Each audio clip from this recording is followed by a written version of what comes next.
Hello, students. All right, we are back and we are beginning a new religion this week. That is Islam.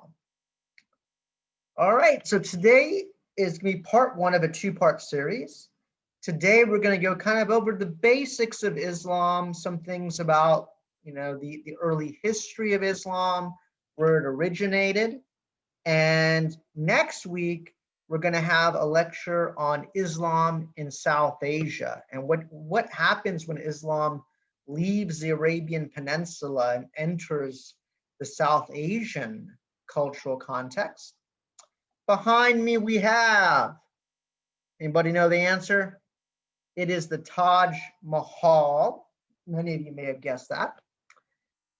This is actually a tomb built for a Muslim queen. Something to note that could appear on a test or quiz or something. All right, well, let us get started. All right, and this is this will be kind of a short lecture, but this is part one of a two-part series. Islam. So according to Pew Research, 1.6 billion or 23% of the world's population is Muslim. That's roughly 1 out of every 4 people in the world. You find Islam in the Middle East, Africa, Europe, North America, and Asia. An incredibly diverse religion. Now, what I want you to do, I want you to tell me, where do you think most Muslims live? Europe, the Middle East, North America, Asia. Go ahead and write it down. Get a sheet of paper out and write it down and see. We're going to go over it. Now, your next challenge. Think of all the countries you associate with Islam. What is the largest Muslim country? And the last one we'll talk about is maybe how do you see Islam and Muslims depicted in the media and why? Well, let's take a look here. Indonesia is our largest Muslim country in the world. 12.7% of the world's Muslim population is in Indonesia, a country located in Southeast Asia. The national Muslim population is 95% of 206,611,600. So Indonesia is our largest Muslim country. What is the second largest Muslim country in the world? Go ahead and write down your guess. Second largest Muslim country in the world. And we are coming up at number 2, Pakistan. 11% of the world's Muslim population. The national Muslim population is 96.4%. That really large number, 199,085,847. 85 to 90% belong to a sect called the Sunni, and 10 to 15% belong to a sect called the Shia. So there are different sects within Islam. The 2 major ones are the Sunni and the Shia.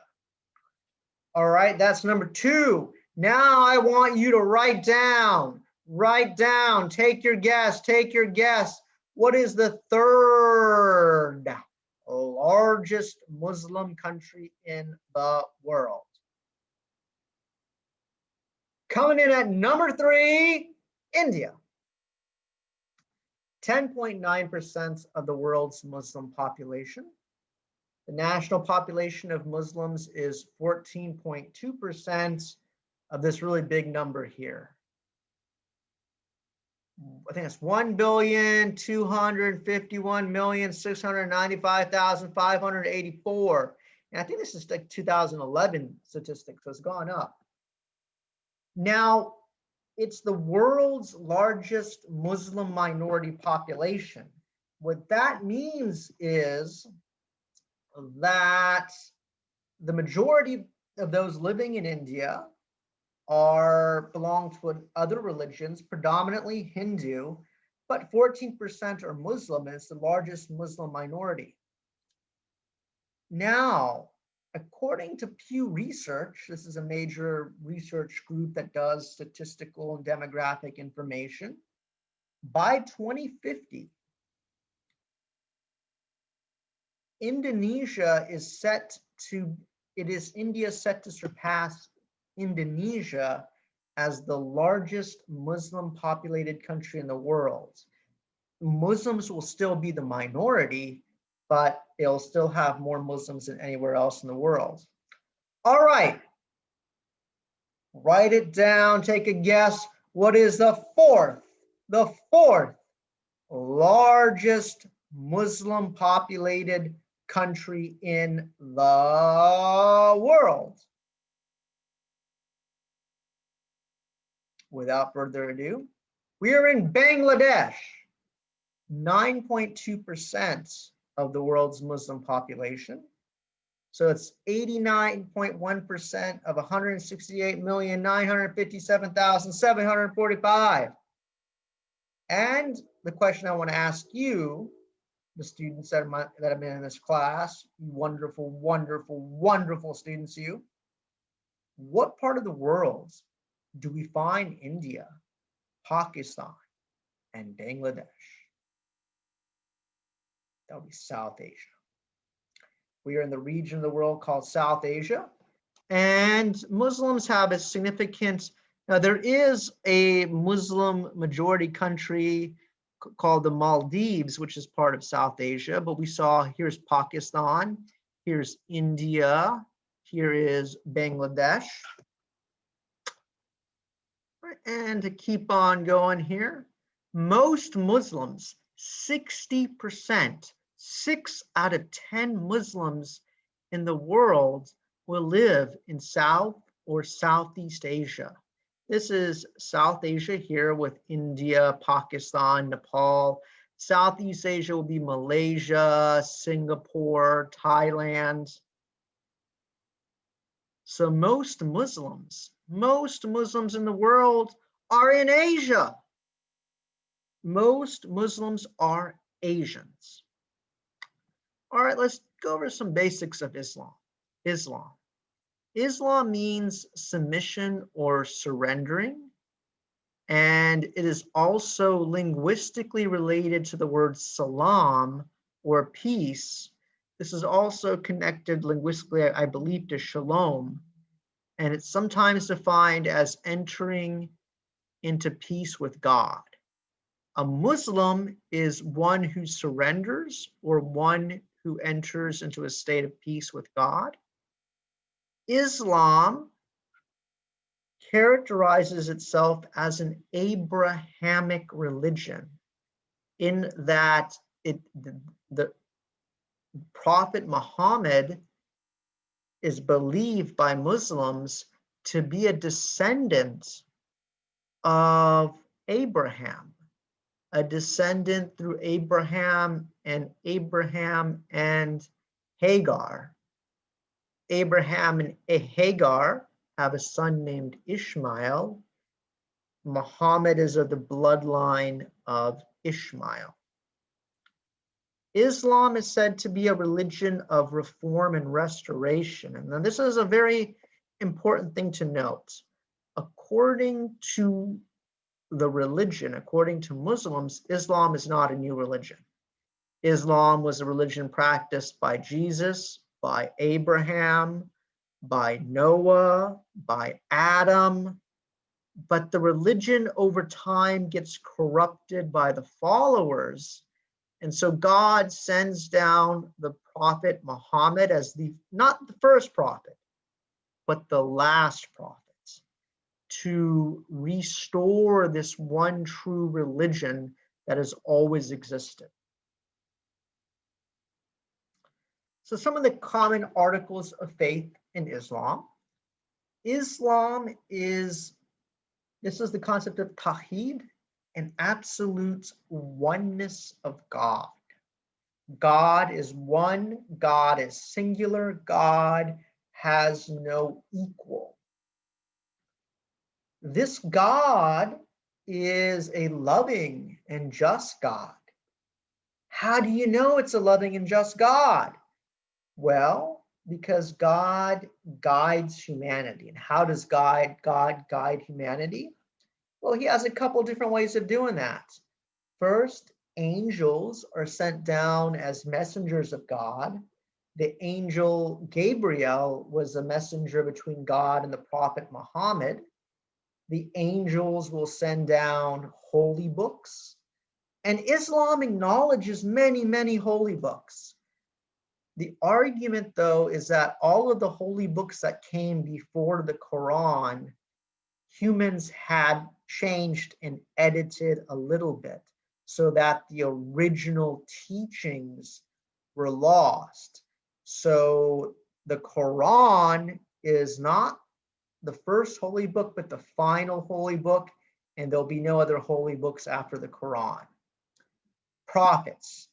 According to Islam, in some traditions, there's been 124,000 prophets sent, including Jesus, including Moses. Each of the prophets, however, the concern is that humans altered their teachings, their fundamental message. And so the prophet Muhammad is sent down as the seal, the final prophet. The Quran is the final holy book. Muhammad is the final prophet, the final messenger of the one and only God. And this is how things are going to exist between now and a final day of judgment. Time is not cyclical in Islam, unlike Hinduism or Buddhism or Jainism. It is linear. God creates the world, and the world has an endpoint. There's a final day of judgment. Then we have our 5 pillars of Islam. These are the 5 things that Muslims typically do. So, first and foremost, confession. Confession is a verbal attestation, a verbal proclamation of one's faith. And this is called the Shahada. This has 2 parts: attesting to the belief in the oneness of God. God is one, and Muhammad is the final prophet, not the first prophet. God has sent down other messengers and other holy books, but Muhammad is the final. Worship is done 5 times daily, typically facing the Qibla, the direction of Mecca, often done inside of a mosque and often done communally. Ramadan is the holy month of Islam. What makes this month holy in Islam is that it's the month that the Quran is introduced into the world. During this period, the Muslims will have typically a dry fast, meaning they will not have any water, they will not have any food. And at night, there's a breaking of this fast called iftar. We also have a tradition of almsgiving, of zakat, which typically is 2.5% of the annual income. And this is money that will go towards the poor, the homeless, those in the community who are in need. And finally, all Muslims, if they are capable, should go on a pilgrimage to a city called Mecca, and this is in modern day Saudi Arabia. Islam is very practical when it comes to these 5 pillars. For example, if someone is sick or pregnant or traveling, one will not be expected to fast during Ramadan. If one has children to take care of, or finances or debts, one is not going to be obligated to go on the Hajj if they're not capable of it. So these are the 5 pillars of practice if one is physically, financially capable of doing so. And in fact, with the pilgrimage, the Hajj, a famous story I heard is, once if you're going on the Hajj and you meet someone who's in need and is struggling, it's better to help them than to complete the Hajj. An example was given to me in a story where a Muslim was going on Hajj and a non-Muslim was drowning in a lake. The Muslim decides, nuts to the Hajj, jumps into the lake. The passport is destroyed, all the money is destroyed, but he saves the individual who is drowning. And that is more important than the Hajj, caring for humanity. So there's the actual practice and then the deeper meaning behind it, which is to help enter into the states of submission to the one true God. And submission to the one true God is to enter into peace with God, enter into peace with society, and enter into peace with oneself. Unity and diversity. So this is a word I would like you to know. This is called the Ummah. All Muslims are part of one universal community of believers in one God, one holy book, and one final prophet. So in the eyes of God, everyone is one. Now, does that mean in society, everyone is treated equally? Well, no, because humans are humans and they have their flaws. But in the eyes of God, all Muslims are one, regardless of race or gender or ethnicity. The major branches, and this is something you don't necessarily need to go into much detail, are Sunni, the Shia, and the Sufi. And different philosophical, theological, and legal traditions. And my colleague, here you can take other classes on Islam, but this is just a basic intro. And there are debates over the sources of authority: God, the holy book, the succession of the prophet, and Islamic law. Let's take a look a little bit. So Islam enters the world around roughly the 6th century Common Era, here in Arabia, sandwiched between 2 great empires, the Byzantine Christianity or the Byzantine Empire, and the Sasanian Empire, which is of the religion called Zoroastrianism, which I teach in some other classes. In between these 2 great empires, and let's keep in mind that for much of human history, religion and government have been one. Religion and state have been one. Islam will develop as a religion of this universal community called the Ummah. At the center, let me just go back here one. In the city of Mecca is a structure called the Kaaba. And this is the sacred center of the Muslim world. This is where the Hajj will be performed. It's said that Adam and Eve had worshipped here. It was washed away during the flood, but then rebuilt by Abraham and his son Ishmael. Before Islam, different tribal gods, a polytheistic society, different tribal gods housed their deities in this structure.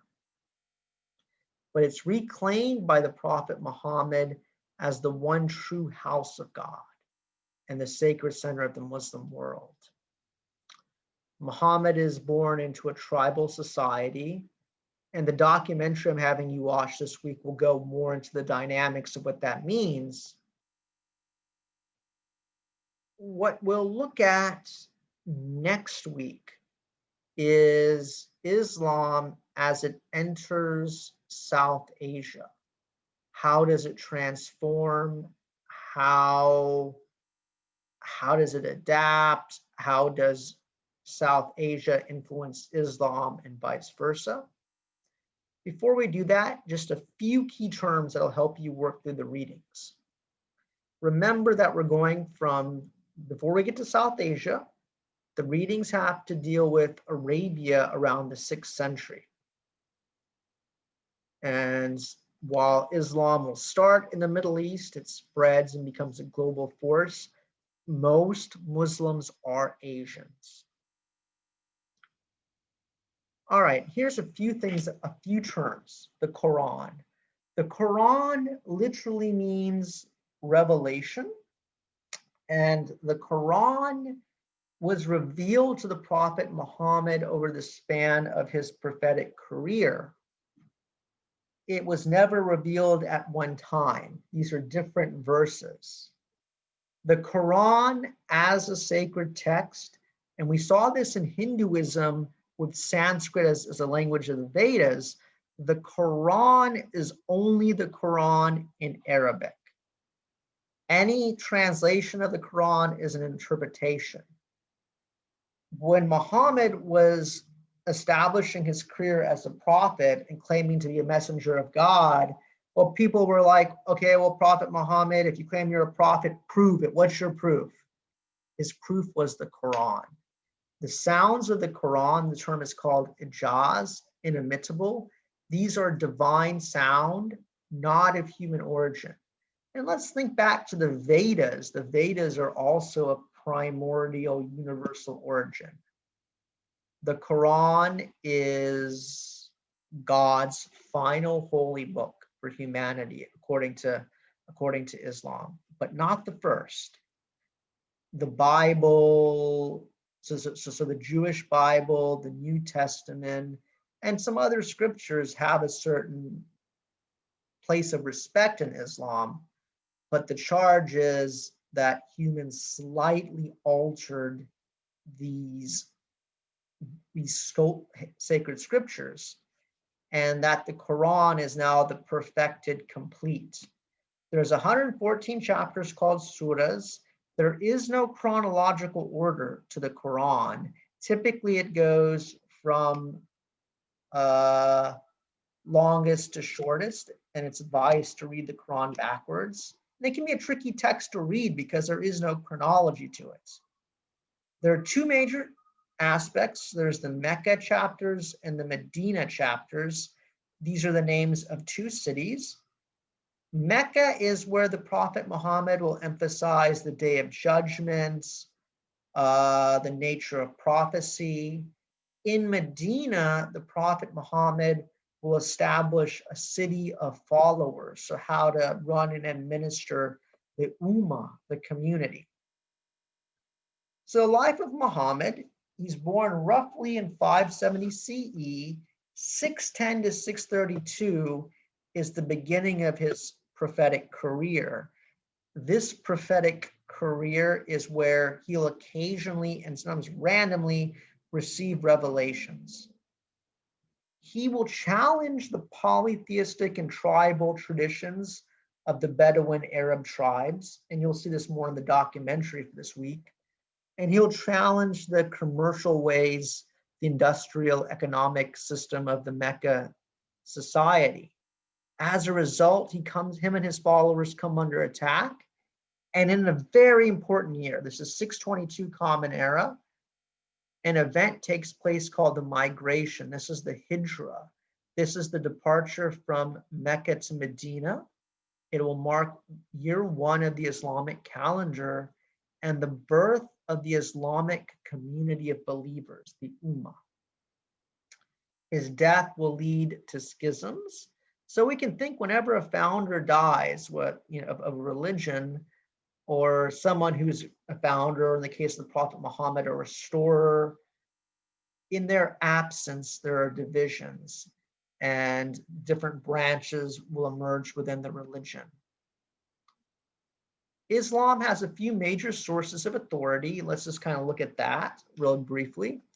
First, above all, God. God is the ultimate source of authority. God reveals himself through holy scriptures. And there's two main scriptures in Islam.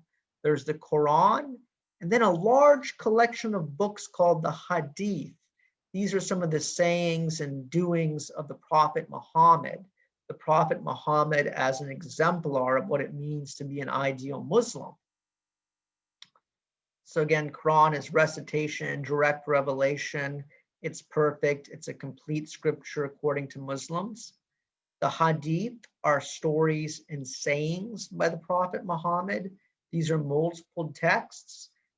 Muslims can sometimes debate what Hadith are authentic. The Quran is always authentic.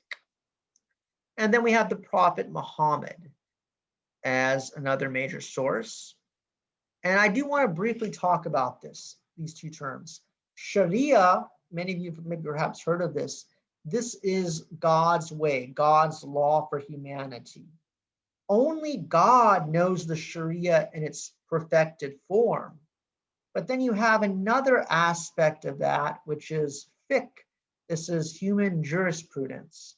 This is the human attempt to try to understand, well, what is God's law for humanity? All right, well, so we looked at the Quran, we looked at a variety of things, and I'm going to now move ahead to, we're going to stop here. We're going to now look at Islam in the context of South Asia during next week's lecture. In the meantime, please stay safe, please stay well, and please stay tuned. Thank you.